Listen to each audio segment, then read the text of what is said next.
जगत में प्रत्येक व्यक्ति को किसी ना किसी प्रकार की निर्बलता अवश्य होती है। जैसे कोई बहुत तेजी से दौड़ नहीं पाता तो कोई अधिक भार नहीं उठा पाता, कोई असाध्य रोग से पीड़ित रहता है तो कोई पढ़े हुए पाठों को स्मरण में नहीं रख पाता। ऐसे अनेकों उदाहरण और भी हैं। क्या आप किसी ऐसे व्यक्ति को जानते हैं जिसे सब कुछ प्राप्त हो और हम जीवन की उस एक निर्बलता को जीवन का केंद्र मानकर जीते हैं? इस कारणवश हृदय में दुख और असंतोष रहता है सदा। निर्बलता मनुष्य को जन्म से अथवा संजोग से प्राप्त होती है, किंतु उस निर्बलता को मनुष्य का मन अपनी मर्यादा बना लेता है। किंतु कुछ व्यक्ति ऐसे भी होते हैं जो अपने पुरुषार्थ और श्रम से उस निर्बलता को पराजित कर देते हैं। क्या भेद है उनमें और अन्य लोगों में? क्या आपने कभी विचार किया है? सरल सा उत्तर है इसका। जो व्यक्ति निर्बलता से पराजित नहीं होता, जो पुरुषार्थ करने का साहस रखता है हृदय में, वो निर्बलता को पार कर जाता है। अर्थात निर्बलता अवश्य ईश्वर देता है, किंतु मर्यादा मनुष्य का मन ही निर्मित करता है। स्वयं विचार कीजिए।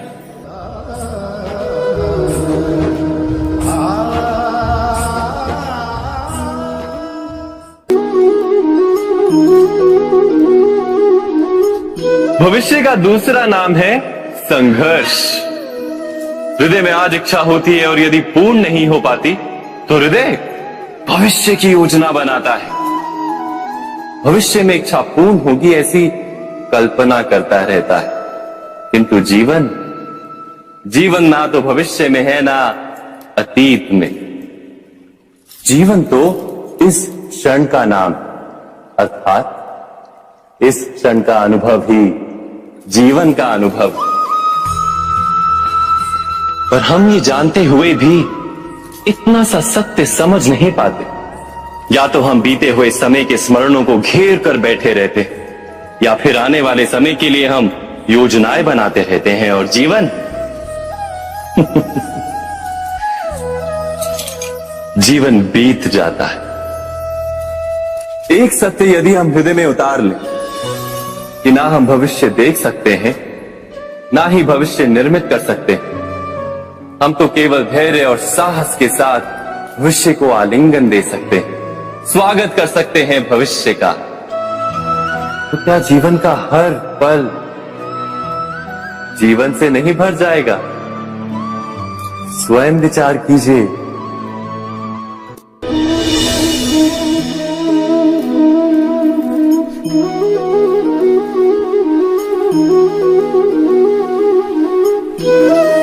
ज्ञान प्राप्ति सदा ही समर्पण से होती है, यह हम सब जानते हैं। किंतु समर्पण का वास्तविक महत्व क्या है? क्या हमने कभी विचार किया? मनुष्य का मन सदा ही ज्ञान प्राप्ति में विभिन्न बाधाओं को उत्पन्न करता है।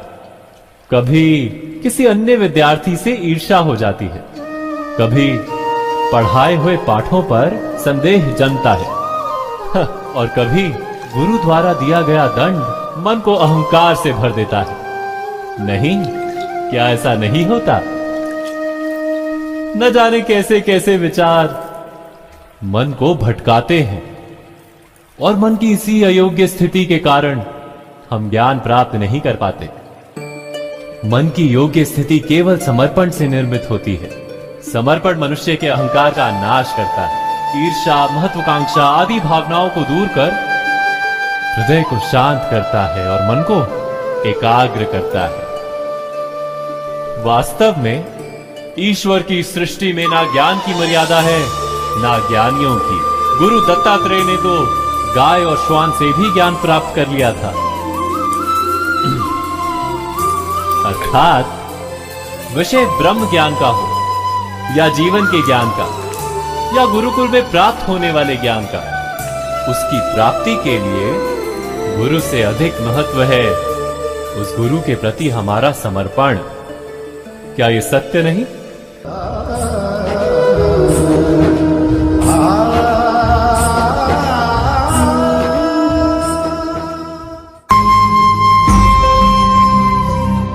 प्रत्येक मनुष्य के जीवन में ऐसा क्षण अवश्य आता है जब सारे स्वप्न, सारी आशाएं, सारे दृश्य ध्वस्त हो जाते हैं। जीवन के सारे आयोजन ही बिखर जाते हैं।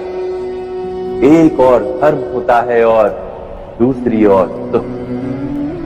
किसी को धर्म संकट कहते हैं। जब धर्म का वहन ही संकट हो और धर्म का त्याग ही दुख हो। विचार कीजिए, कभी किसी स्वजन के विरुद्ध सत्य बोलने का अवसर प्राप्त हो जाता है, कभी ठीक दरिद्रता के समय सरलता से चोरी करने का मार्ग प्राप्त हो जाता है, कभी किसी शक्तिशाली राजनेता या राजा के कर्मचारी का अधर्म प्रकट हो जाता है। सबके जीवन में ऐसी घटना बनती ही रहती है। अधिकतर लोग ऐसे किसी क्षण को धर्म संकट के रूप में जान ही नहीं पाते। हमें किसी प्रकार के संघर्ष का अनुभव ही नहीं होता। सहजता से सुख की ओर खींचे चले जाते हैं, जैसे मक्खी गुड़ की ओर खींची चली जाती है। वास्तव में धर्म संकट का क्षण ईश्वर के निकट जाने का क्षण होता है। यदि हम संघर्षों से भयभीत ना, सुख की ओर आकर्षित ना, अपने धर्म पर दृढ़ रहे, तो ईश्वर का साक्षात्कार दूर नहीं।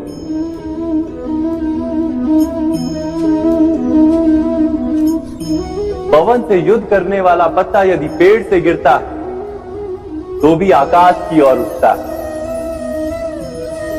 पवन से झुकने वाली घास वही भूमि पर रह जाती है। अर्थात धर्म संकट से यदि हम संकट को ही टाल दें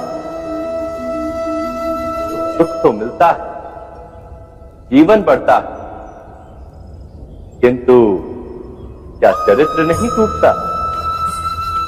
क्या आत्मा दरिद्र नहीं हो जाती?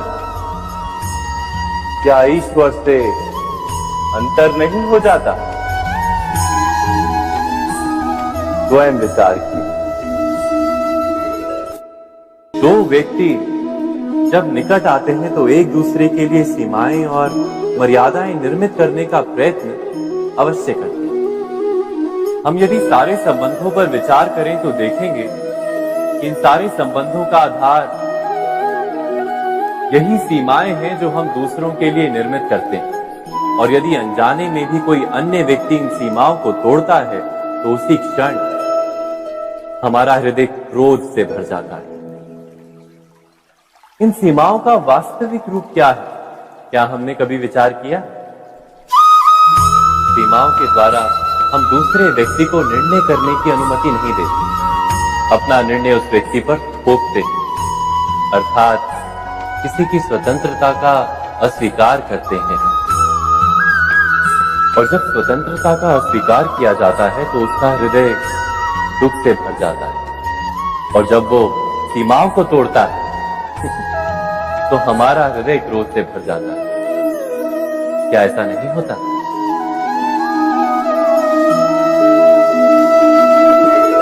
पर यदि एक दूसरे की स्वतंत्रता का सम्मान किया जाए तो किसी मर्यादाओं या सीमाओं की आवश्यकता ही नहीं होती। अर्थात जिस प्रकार स्वीकार किसी संबंध का देह है, क्या वैसे ही स्वतंत्रता किसी संबंध की आत्मा नहीं? स्वयं विचार कीजिए। सबके जीवन में ऐसा प्रसंग अवश्य आता है कि सत्य कहने का निश्चय होता है हृदय में, किंतु मुख से सत्य निकल नहीं पाता। कोई भय मन को घेर लेता है। किसी घटना अथवा प्रसंग के बारे में बात करना या फिर स्वयं से कोई भूल हो जाए उसके बारे में कुछ बोलना, क्या ये सत्य है? नहीं, ये तो केवल तथ्य है। अर्थात जैसा हुआ था वैसा केवल बोल देना सामान्य सी बात है। किंतु कभी कभी उस तथ्य को बोलते हुए भी भय लगता है। कदाचित किसी दूसरे की भावनाओं का विचार आता है मन, दूसरे को दुख होगा ये भय भी शब्दों को रोकता है। तो ये सत्य क्या है? क्या हमने कभी विचार किया है? जब भय रहते हुए भी कोई तथ्य बोलता है तो वो सत्य कहलाता है। वास्तव में सत्य कुछ और नहीं, केवल निर्भयता का दूसरा नाम है। और निर्भय होने का कोई समय नहीं होता, क्योंकि निर्भयता आत्मा का स्वभाव है। अर्थात क्या प्रत्येक क्षण सत्य बोलने का क्षण नहीं होता?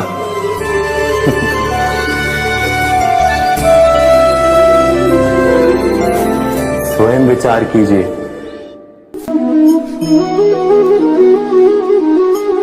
श्रेष्ठता का क्या अर्थ है? श्रेष्ठता का अर्थ है दूसरों से अधिक ज्ञान प्राप्त करना। अर्थात मूल्य इस बात का नहीं कि स्वयं कितना ज्ञान प्राप्त किया, मूल्य इस बात का है कि प्राप्त किया हुआ ज्ञान अन्य लोगों से कितना अधिक है। अर्थात श्रेष्ठता की इच्छा ज्ञान प्राप्ति को भी एक स्पर्धा बना देती है। और स्पर्धा में विजय अंतिम कब होती है?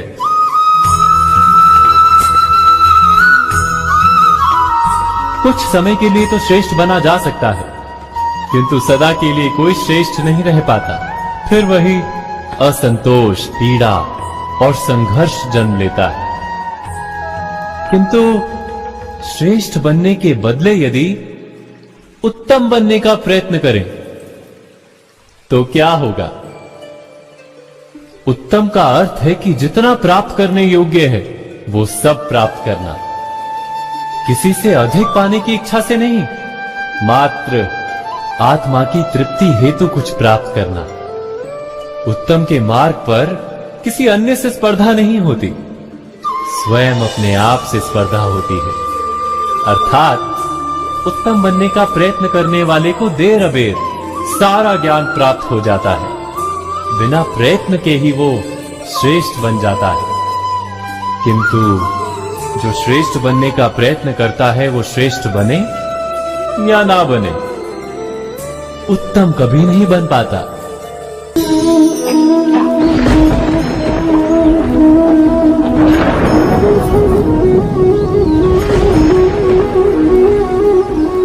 सपनों और पूर्वाभासों के आधार पर हम भविष्य के सुख दुख की कल्पना करते हैं। भविष्य के दुख का कारण दूर करने के लिए हम आज योजना बनाते हैं। किंतु कल के संकट को आज निर्मूल करने से हमें लाभ मिलता है या हानि पहुंचती है? ये प्रश्न हम कभी नहीं करते। सत्य तो ये है कि संकट और उसका निवारण साथ जन से, व्यक्ति के लिए भी और सृष्टि के लिए भी। नहीं, आप अपने भूतकाल का स्मरण कीजिए, इतिहास को देखिए, आप तुरंत ही ये जान पाएंगे कि जब जब संकट आता है तब तब उसका निवारण करने वाली शक्ति भी जन्म लेती है। यही तो जगत का चलन है। वस्तुतः संकट ही शक्ति के जन्म का कारण है। प्रत्येक व्यक्ति जब संकट से निकलता है तो एक पद आगे बढ़ा होता है, अधिक चमकता है, आत्मविश्वास से अधिक भरा होता है, न केवल अपने लिए अपितु विश्व के लिए भी। क्या ये सत्य नहीं? वास्तव में संकट का जन्म है एक अवसर का जन्म, अपने आप को बदलने का, अपने विचारों को ऊंचाई पर करने का अवसर, अपनी आत्मा को बलवान और ज्ञान मंडित बनाने का अवसर। जो ये कर पाता है उसे कोई संकट नहीं होता, किंतु जो ये नहीं कर पाता वो तो स्वयं एक संकट है विश्व के लिए। विचार कीजिए।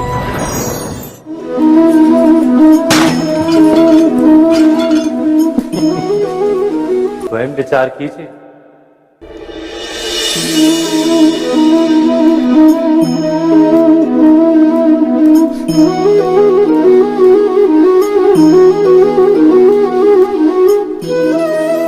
जीवन का हर क्षण निर्णय का क्षण होता है। प्रत्येक पद पर दूसरे पद के विषय में कोई निर्णय करना ही पड़ता है और निर्णय अपना प्रभाव छोड़ जाता है। आज किए गए निर्णय भविष्य में सुख अथवा दुख निर्मित करते हैं, ना केवल अपने लिए, अपने परिवार के लिए भी, आने वाली पीढ़ियों के लिए भी। जब कोई दुविधा सामने आती है तो मन व्याकुल हो जाता है, अनिश्चय से भर जाता है। निर्णय का वो क्षण युद्ध बन जाता है और मन बन जाता है युद्ध भूमि। अधिकतर निर्णय हम दुविधा का उपाय करने के लिए नहीं, केवल मन को शांत करने के लिए लेते हैं। पर क्या कोई दौड़ते हुए भोजन कर सकता है? नहीं। तो क्या युद्ध से जूझता हुआ मन कोई योग्य निर्णय ले पाएगा? वास्तव में शांत मन से जब कोई निर्णय करता है तो अपने लिए सुखद भविष्य बनाता है, किंतु अपने मन को शांत करने के लिए जब कोई निर्णय करता है तो वो व्यक्ति भविष्य में अपने लिए कांटों भरा वृक्ष लगाता है। स्वयं विचार कीजिएगा।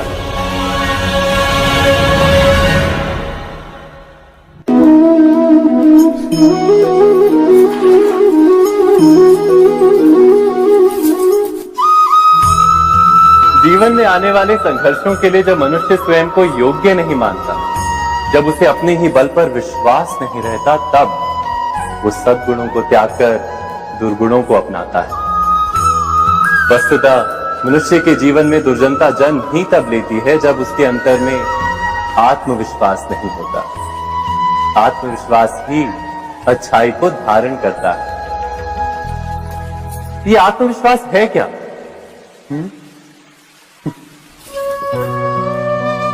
जब मनुष्य ये मानता है कि जीवन का संघर्ष उसे दुर्बल बनाता है, तो उसे अपने ऊपर विश्वास नहीं रहता। वो संघर्ष के पार जाने के बदले संघर्ष से छूटने के उपाय ढूंढने लगता है। किंतु जब वो ये समझता है कि ये संघर्ष उसे अधिक शक्तिशाली बनाते, ठीक जैसे व्यायाम करने से देह की शक्ति बढ़ती है, तो प्रत्येक संघर्ष के साथ उसका उत्साह बढ़ता है। अर्थात आत्मविश्वास और कुछ भी नहीं, मन की स्थिति, जीवन को देखने का दृष्टिकोण मात्र है। और जीवन का दृष्टिकोण तो मनुष्य के अपने वश में होता है। स्वयं विचार कीजिए।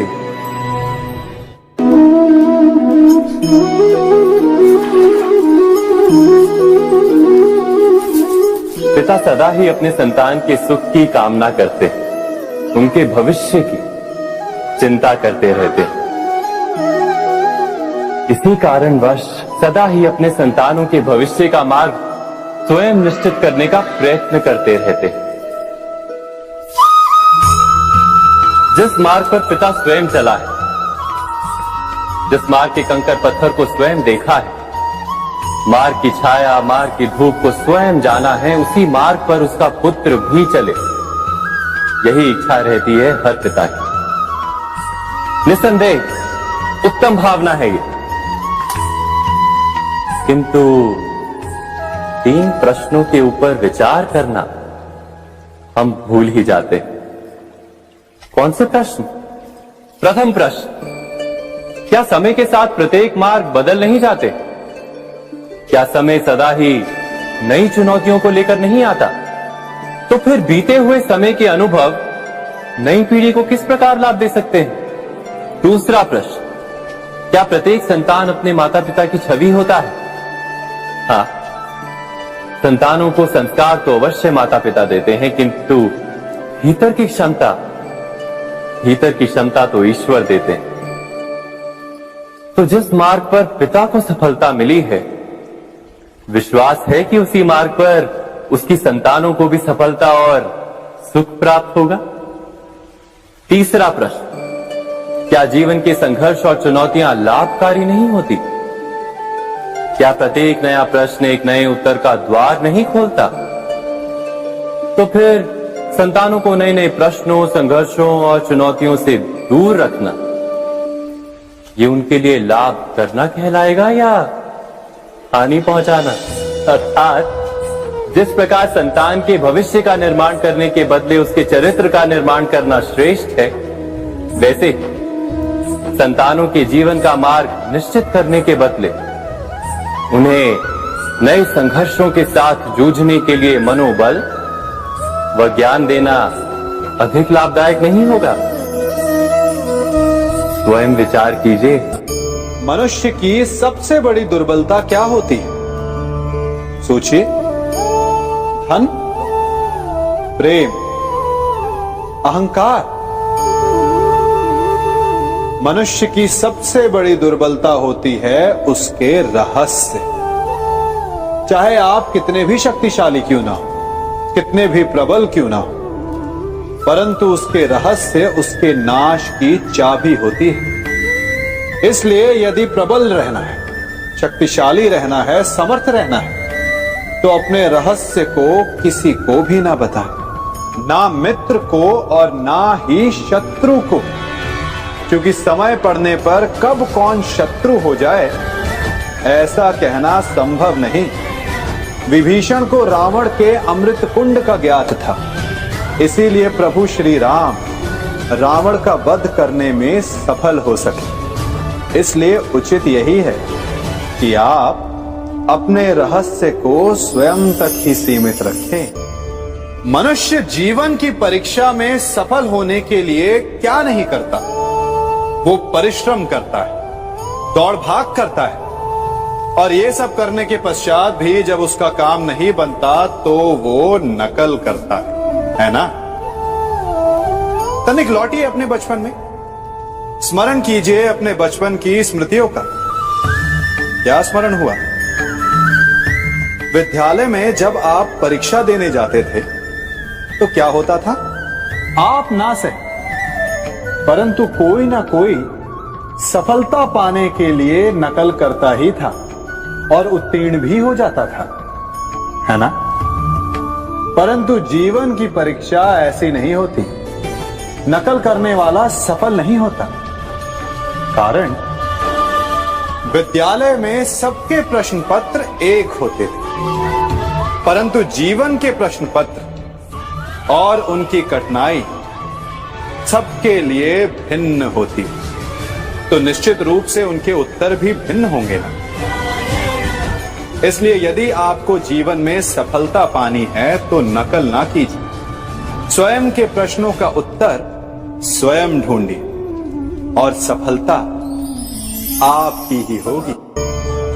मनुष्य का जीवन हार और जीत, विजय और पराजय, सफलता और असफलता के मध्य झूलता रहता है। आपके साथ भी ऐसा होता होगा, है ना? जब आप सफल होते हैं, किसी चुनौती पर विजय पाते हैं, तो मन प्रसन्नता से आनंद के उपवन में झूमने लगता है, और जब आप असफल होते हैं तब मन दुख और पीड़ा के सागर में डूबने लगता है। परंतु वास्तव में सफलता और असफलता है क्या? तनिक ध्यान से सोचिए। ये केवल हमारी मनोस्थिति मात्र है। हमारी पराजय तब नहीं होती जब हमारा शत्रु विजय प्राप्त कर ले। हमारी पराजय तब होती है जब हम पराजय स्वीकार करें। हम असफल तब नहीं होते जब हम लक्ष्य न पा सके। हम असफल तब होते हैं जब हम प्रयास करना बंद कर दें। इसलिए प्रयास करते रहें और हार ना माने, क्योंकि जिस दिन आप हार स्वीकारना बंद कर देंगे, जीत आपके चरणों में होगी। अब सबने बरगद के वृक्ष को तो देखा ही होगा। क्या आपको ज्ञात है बरगद के वृक्ष के बीज का आकार राई से भी छोटा होता है, परंतु बरगद का वृक्ष संसार के महाकाय वृक्षों में जाना जाता है। जब उसका जन्म होता है तब उसमें वो जटाएं, वो शाखाएं नहीं होती, परंतु जैसे जैसे उसका विस्तार होता है, जैसे जैसे वो अधिक शाखाओं का भार उठाता है, अधिक पत्तियों का सृजन करता है, वैसे वैसे उसकी शाखाएं जटाएं बनकर जड़ तक पहुंचती है और इस वृक्ष को सहारा देती है। ये जीवन का बहुत महत्वपूर्ण पथ है। बिना लोभ लालच शुभ कार्य करें, अन्य लोगों की सहायता करें। धीरे धीरे आपने जिनकी सहायता की वो आपके सहायक बनते जाएं, आपकी जड़ों को और बलशाली बनाएंगे, आयु मान और आकार बढ़ाएंगे। सहजीवन, सहायता और निष्काम कर्म आपको मृत्यु के पश्चात भी मरने नहीं देगा, आपको अमर रखेगा। हमारा शरीर प्रकृति का एक महान आविष्कार है। इससे जटिल संरचना संसार में और कोई नहीं।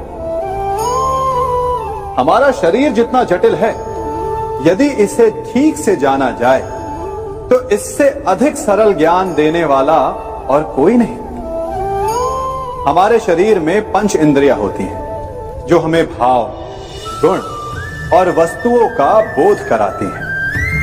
हमारे पास आंखें हैं, नाक है, स्पर्श के लिए त्वचा है, कान है और जीभा है। सबका भिन्न भिन्न कार्य है। आंखों से देखना, कानों से सुनना, नथनों से श्वास लेना, त्वचा से स्पर्श करना और जीभा से स्वाद लेना। परंतु क्या आपने कभी सोचा कि प्रकृति ने हमें 2 आंखें दी, 2 नथने दी, 2 कान दी, स्पर्श के लिए ये पूरा शरीर दिया, परंतु जीभा केवल 1 दी? ऐसा क्यों? क्योंकि प्रकृति चाहती है कि हम देखें अधिक, सुने अधिक और ज्ञान अधिक अर्जित करें, बोले कम। क्योंकि अधिक वाचाल नाश को निमंत्रण देता है। स्मरण रखिएगा।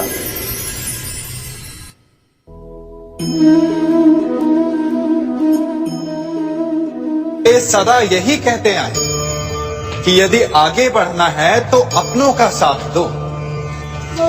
सत्य कहते हैं, अपनों का साथ देना ही चाहिए, परंतु साथ देने से पूर्व ये अवश्य पहचान लेना चाहिए कि अपने हैं कौन। क्या अपने वही होते हैं जिनके साथ हमारा रक्त संबंध होता है, या अपने मित्र? अपने वो होते हैं जो हमें सद्कार्य के लिए प्रेरित करें, हमें आगे बढ़ाएं, हमारा साथ दें। और वो जिनका साथ देने से समाज का नाश, धर्म की हानि, वो सगे हो करके भी सगे नहीं होते। इसलिए जब अपनों की परिभाषा का चुनाव करें तो उन्हें अपना माने जो आपका साथ दे, उन्हें नहीं जो हमें अज्ञान के मार्ग पर ले जाएं।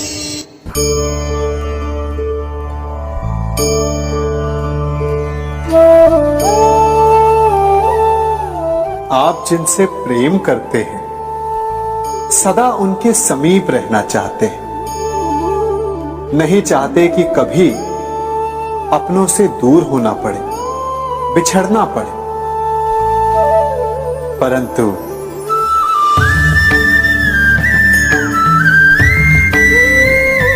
एक समय के पश्चात अपनों से दूर हो जाना उन्नति के लिए आवश्यक है।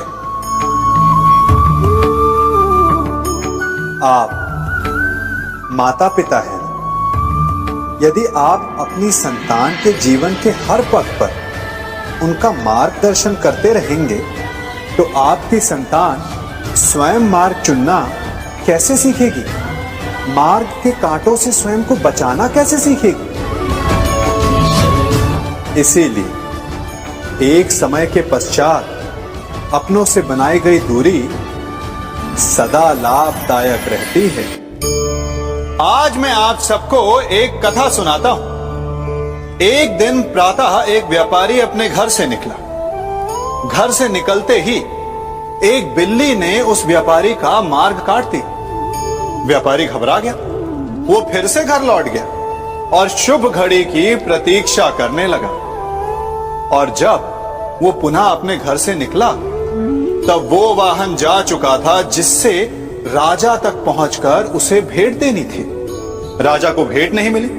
राजा क्रोधित हो गए। राजा ने उस व्यापारी का व्यापार बंद करवा दिया। इस कारण व्यापारी क्रोधित होकर घर पर अपनी पत्नी से लड़ बैठा। पत्नी अपने बच्चों समेत मैके वापस चली गई और उस व्यापारी के जीवन में यदि कुछ रह गया था तो केवल अंधकार। और इन सब का कारण वो उस बिल्ली को मानता रहा जिसने उसका मार्ग काटा था। ऐसा ही एक दूसरा व्यापारी राजा को भेंट देने निकला और उस व्यापारी का मार्ग भी एक बिल्ली ने काट दिया। वो व्यापारी तनिक घबराया, परंतु उसने आगे बढ़ना अधिक उचित समझा। राजा तक वो समय पर पहुंचा।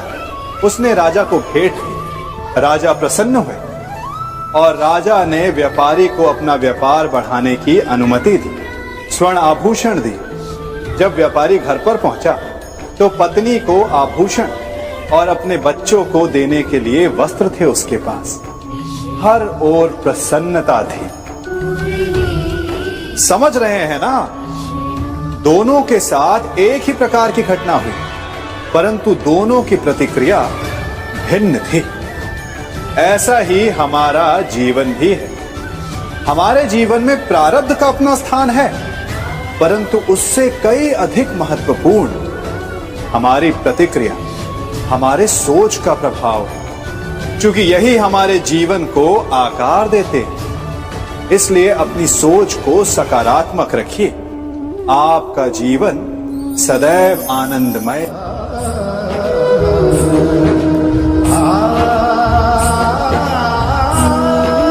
हम सभी अपने जीवन में कोई ना कोई कार्य करते हैं।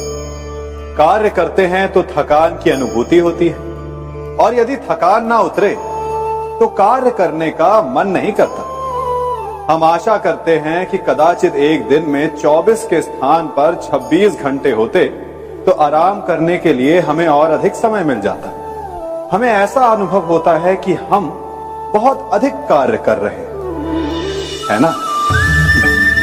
परंतु क्या आपने कभी सोचा कि जो लोग संसार में सफल हैं, उनके पास भी सफल होने के लिए दिन में केवल 24 घंटे थे? तो फिर वो सफल क्यों है? इसका एक छोटा सा रहस्य है। वो कार्य चुनते हैं जो उन्हें प्रिय है, जिसे करने में उन्हें आनंद आता है। उन्हें लगता ही नहीं कि वो कार्य कर रहे हैं, उन्हें लगता है कि वो प्रतिपल आनंद मना रहे हैं। और जब आप आनंद मनाते हैं तो थकान कैसी? इसलिए यदि आप जीवन में कोई भी कार्य करें तो वो आपके मन को भाना चाहिए, या जो कार्य आप कर रहे हैं उसे अपने मन को भा देने दो। सफलता आपको मिलेगी। कभी सोचा है हमारा जीवन भी उस रेत की घड़ी की भांति है? जो रेत नीचे गिर चुकी है वो हमारा अतीत है, जो अब भी ऊपर है वो हमारा आने वाला भविष्य है, और वर्तमान ये संकुचित स्थल है जहां से धीरे धीरे करके रेत गिर रही है। अर्थात हमारे पास जीने के लिए यही एक क्षण है। उसका उपयोग कैसे करना है ये हम पर निर्भर करता है। जो बीत गया उसका दुख मनाना है, या जो भविष्य में होने वाला है उसकी प्रतीक्षा में क्रोध करना है। सब कुछ करने के लिए यही एक क्षण है। प्रसन्न रहना है तो उसके लिए भी यही एक पल है। प्रतीक्षा करते रहोगे तो ये पल भी भूतकाल में बदल जाएगा। इसलिए आनंद के लिए, परोपकार के लिए प्रतीक्षा ना कीजिए, आपके पास जो पल है उनका भरपूर सदुपयोग कीजिए, क्योंकि इस घड़ी को पलटकर आप फिर से समय अवश्य गिन सकते हैं, परंतु अपना बीता हुआ समय आप वापस नहीं लौटा पाएंगे। मनुष्य भी बड़ा विचित्र प्राणी है।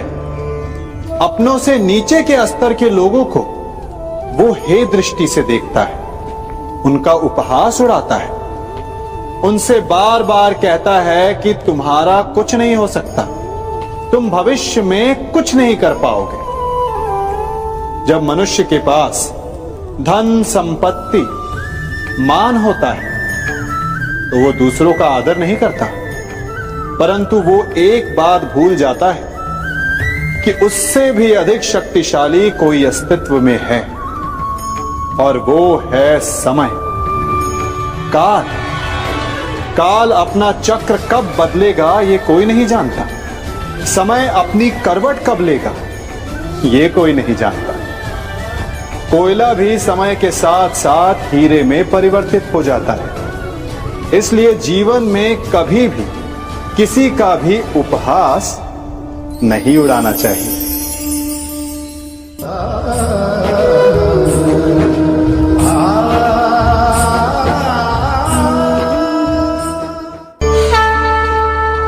गर्व, अभिमान और अहंकार, ये तीनों सुनने में एक जैसे लगते हैं, परंतु तीनों का अर्थ भिन्न होता है और परिणाम भी। तीनों का आरंभ प्रेम से होता है। स्वयं से प्रेम, परिश्रम हमारे मन में गर्व को जन्म देता है और सफलता अभिमान जगाती है। यहां तक ठीक है, परंतु जब ये भावना अहंकार बन जाती है तब वो समस्या बन जाती है, क्योंकि सबसे बुरा अंत अहंकारी का ही होता है।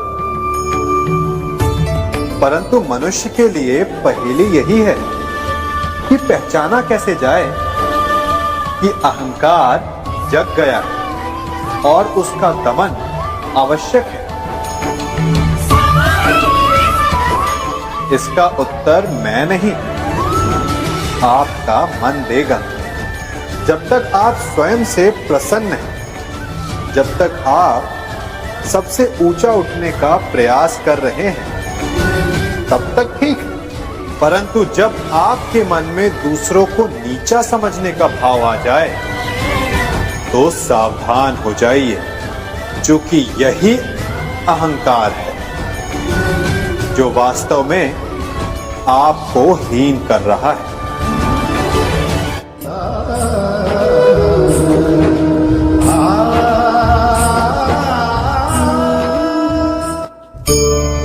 आज मैं आप सबको एक कहानी सुनाता हूं। एक दिन गोकुल में दो व्यापारी आए। एक व्यापारी शहद का था, बड़ा मीठा शहद था उसका, परंतु वो गोकुल में टिक नहीं पाया। उसके व्यापार ने घाटा खाया और शीघ्र ही वो गोकुल छोड़कर चला गया। और दूसरा व्यापारी मिर्च का था। पहले दिन वो एक पोटली लाया और दूसरे ही दिन वो पूरी बैलगाड़ी भर कर लाया, और धीरे धीरे पूरी मथुरा में उसकी धाक जम गई। मुझे बड़ा आश्चर्य हुआ, तो मैंने बाबा से पूछा कि ऐसा क्यों कि एक मीठे शहद का व्यापारी कंगाल हो गया और एक मिर्च का व्यापारी धीरे धीरे नगर सेठ बन गया। बाबा मुस्कुराए और उन्होंने कहा कि मीठी बोली बोलने वाले की तीखी मिर्च भी बिक जाती है, और जो कड़वी बोली बोलता है उसका मीठा शहद भी नहीं बिकता। वाह, कितने उत्तम विचार हैं उनके, और उचित ही है। मनुष्य अपने जीवन में सदैव अपने वचनों से उठता है और अपने वचनों से ही गिरता है। इसलिए अपने जीवन में सदैव मीठी बोली बोलने का प्रयास कीजिए। आपका जीवन सरल हो जाएगा। मनुष्य की सबसे बड़ी दुर्बलता क्या होती है? सोचिए। धन, प्रेम, अहंकार। मनुष्य की सबसे बड़ी दुर्बलता होती है उसके रहस्य। चाहे आप कितने भी शक्तिशाली क्यों ना हो, कितने भी प्रबल क्यों ना हो, परंतु उसके रहस्य उसके नाश की चाबी होती है। इसलिए यदि प्रबल रहना है, शक्तिशाली रहना है, समर्थ रहना है, तो अपने रहस्य को किसी को भी ना बताएं, ना मित्र को और ना ही शत्रु को, क्योंकि समय पड़ने पर कब कौन शत्रु हो जाए ऐसा कहना संभव नहीं। विभीषण को रावण के अमृत कुंड का ज्ञात था, इसीलिए प्रभु श्री राम रावण का वध करने में सफल हो सके। इसलिए उचित यही है कि आप अपने रहस्य को स्वयं तक ही सीमित रखें।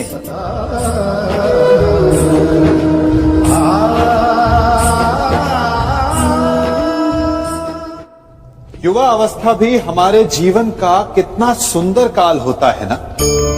बाहु में बल, मन में कुछ बड़ा कर जाने की चाह, आंखों में भविष्य के सुंदर और कोमल सपने। और इसी अवस्था में मनुष्य के भीतर पनपता है प्रेम।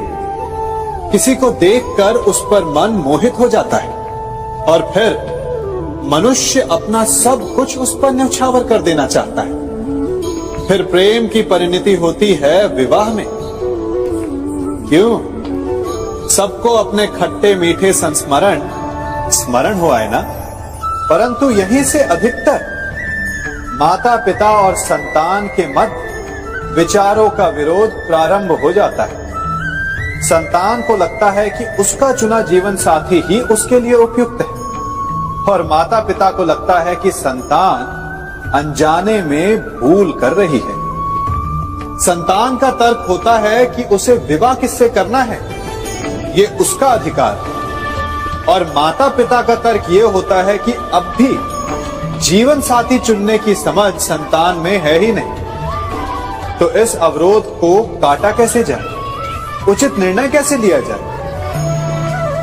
इसका एक ही मार्ग है, अपने उत्तरदायित्व का भान और अपनों से बड़ों के मापदंडों का भान। विवाह करने से पूर्व ये जान लेना आवश्यक है कि विवाह केवल अपने प्रेम को पाने का मार्ग नहीं है, अपितु विवाह से जीवन का एक नया द्वार भी खुलता है।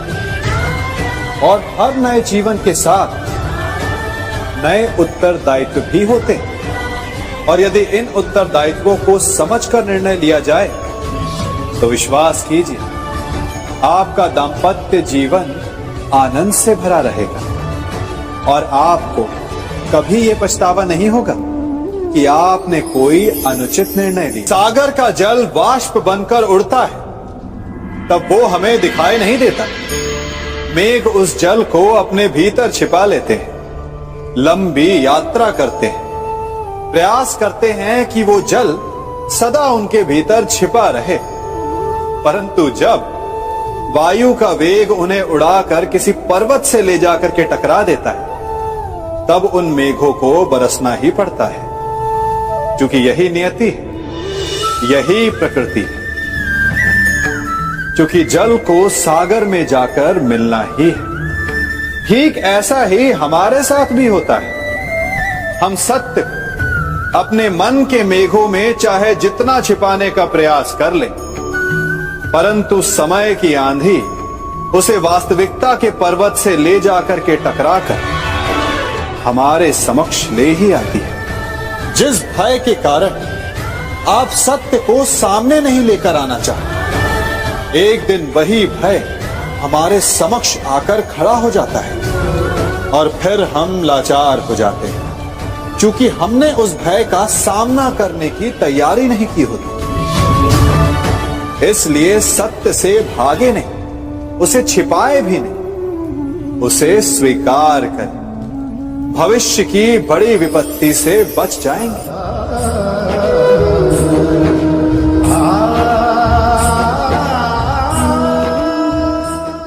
कभी कभी आप सबके जीवन में एक ऐसी विचित्र समस्या अवश्य आती है कि शक्तिशाली के समक्ष मौन हो जाए।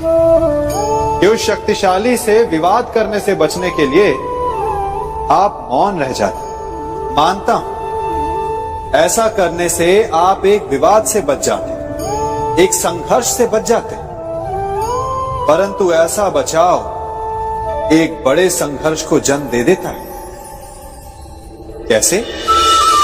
हमारा मौन रहना अनजाने में उसका समर्थन बन जाता है और वो स्वयं को अधिक शक्तिशाली अनुभव करता है और यहां से हमारा दमन प्रारंभ हो जाता है। एक के बाद एक हम अन्याय में अनचाहे रूप से सम्मिलित होते चले जाते हैं।